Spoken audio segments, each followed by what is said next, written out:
biggest pet peeve?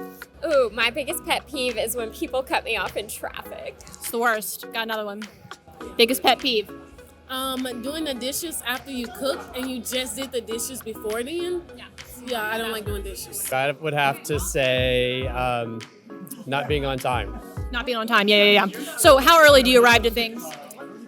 I usually get there at least 5 minutes early. Okay. And if I don't know where I'm going, it's probably 15 minutes or so. Same. I'm the same way. I hate being late. Laundry on the floor.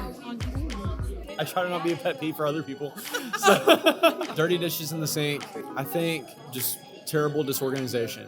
Yeah. What's something you can't live without on a road trip? Okay, Google Maps. I can't get anywhere without Google Maps. Same. And thank goodness for it, because before that I was lost all the time.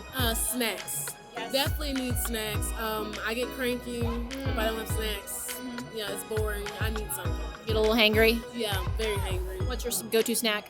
I really like Ruffles and peanut M&Ms. Oh my gosh, yeah. Delicious. What's something you can't live without on a road trip? Can't live without coffee. Coffee. Yeah, I need the coffee for the traveling time because usually travel early in the morning most of the time, and then I'm sleepy. Snacks. Snacks. That's another one. Woo! Why would you road trip without snacks? I know. What's your go-to? Pork rinds. Pork rinds. Crunchy. Which I think maybe like also another like pet peeve thing, because the smell really bothers my husband, who's typically my road trip buddy. So like it's a really fun time. Yeah. But Roll down the window a little bit, I maybe. mean, I grew up eating pork rinds with my dad in the car.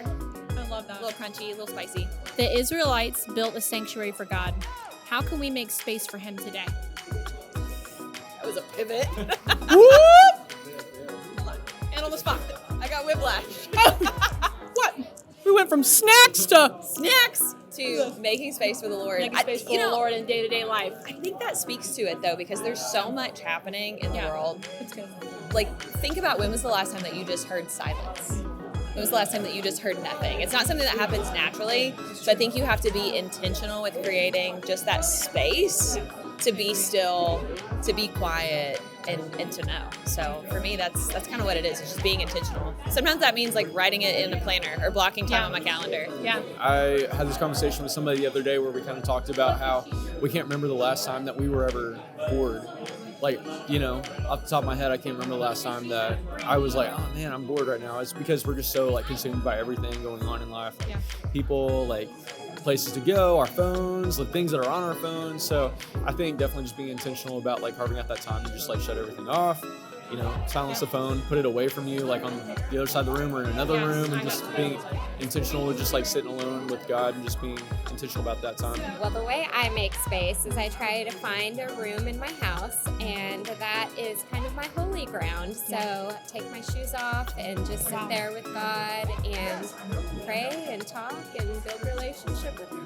To add to that, like I dedicate specific time to God, because space can mean, you know, physical space, also time space, and I dedicate it specifically to God. I love that. I think we just have to have our hearts open to God, and then He will come in and fill that space. Yes.